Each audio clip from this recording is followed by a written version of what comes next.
This is Brian Kluth with worksheet number 6, which is kind of looking at your finances. And in these financial worksheets, I actually have several, I call them money maps.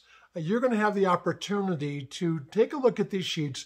No one will fill out all of these sheets. So don't, when you see all of these columns and all these categories and all these lists, don't worry about that. But look over each sheet and decide what sheet has something that might be important for you to write down. And especially something if you're married, what does your spouse need to be aware of? Or if you're married, you may need to glean some information from your spouse about, because they may know things you don't know. And so there's information on your income and your cash flow, and you're able to actually look at that with your current situation, but also future changes in your financial picture. Maybe you're going to change a job. Maybe you're going to retire at some point, go on Social Security. You may sell your home and move. You may start a business. I mean, there may be a lot of different things, but there's different ways you can factor in all of your income into one sheet of paper. So that's one helpful thing. Also, there's a list of accounts and amounts. This is probably one of the most important sheets in this entire book, because here's the reality. If something happened to you tomorrow or this week or next week or next month, oftentimes both spouses do not have all the details about checking accounts, savings accounts, insurance accounts, retirement accounts, pension accounts, investment accounts, mortgage accounts. I mean, there's so many things that usually one person tends to know quite a bit about and the other one doesn't.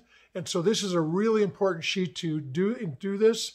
And my wife and I actually did this sheet today, and we were writing down things that I knew that she didn't know, and now she has them all in one place. So we went over a lot of information by using this sheet, and hopefully this will be a sheet that'll be very helpful to quite a few of you. Even if you're single, these are very important sheets, because if something happened to you, there needs to be somebody in your family or a trusted person that would deal with the financial matters in your life.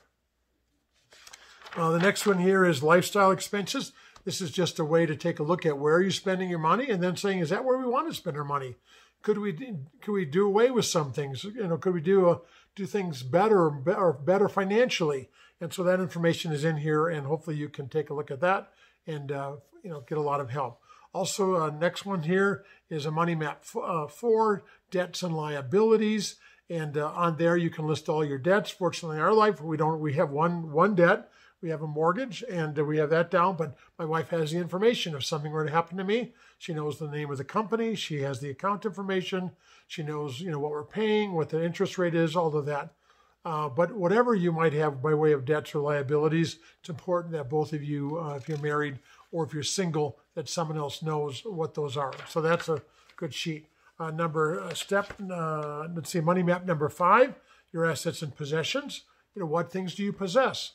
It's great to write them down, write down the values, but also begin to ask the question, do you need these things? Are there some things you could get rid of? Are there some things you could sell? Some things you no longer need? Some things you could possibly gift to somebody? Could you give to the Lord's work? Could you donate them to God's work, to some kingdom ministry? There's a lot of things you can think about with your assets and your possessions. Also, Money Map 7 is your Christian and charitable giving. So my wife and I, we just wrote down, where are we giving? And I wrote down the things that came to my mind. What do we want to do annually? What kind of amounts are we thinking about? And then my wife had some things she wanted to add. And we worked on these things together, and we kind of have a list now of our priorities in our Christian giving. So great worksheet to just really take a look at your Christian giving. And then there's also another one. It doesn't say Money Map 8, but there's one here on that's the idea of leaving a bequest or bequest to God's work through your church or through missions or Christian agency or charity. And it's a sheet that can really help anyone to say, well, what are the assets God's given you in your lifetime, or that will happen even at your death, after your heaven day? And so there's a real place to say, well, okay, what are those assets? And, how can they be used for God's work? And then you can prioritize your giving to the Lord's work, in the later years of your life and even at the end of your life. The greatest gift you'll ever be able to give for most people will be in their later years and even at their death. So bequests are very important to the child of God.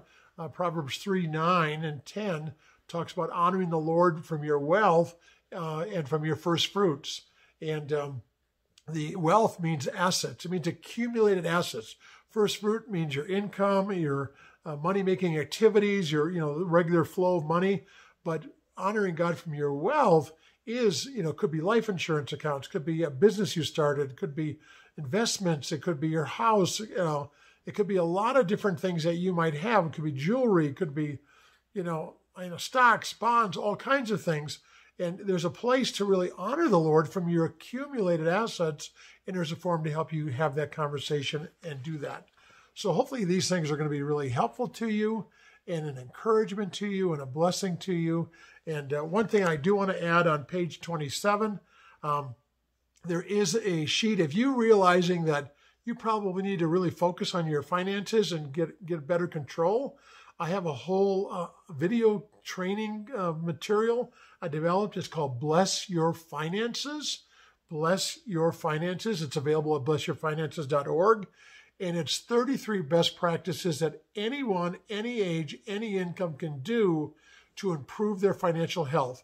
There's one video about 10 ways God provides. It's especially a great video for you if you're looking in your retirement years and your salary is going to go away, or maybe it already has gone away. There's some great material to really help you understand God's going to take care of you. God's going to provide for you. You don't have to live in fear. You don't have to worry. And so there's a lot of tools there about how God provides. But then there's also these 33 best practices that anybody can do to improve their financial health. No one's going to do all 33. But when you do the list and there's an assessment, you might identify 3 or 4 or 5 areas where you say, wow, we need help in that area. And then the materials I developed, it's a nationwide program. The materials I developed will actually give you links to improve in that area of your life. So it's 33 best practices. Every best practice has multiple resources that can, an article to read or podcast to listen to, software to use, or something, a video to watch that's going to help you improve an area of your life that you might realize, well, we need some work on that. So anyway, that's mentioned on page 27. But hey, I hope this is a blessing to you, and that you enjoy going through this. You find it very, very valuable, especially to put your thoughts together with a spouse if you're married, or to make sure somebody else is pulled in if you're single. But these are some very, very important sheets that can make a big difference in anyone's life, and I trust they'll make a big difference in your life.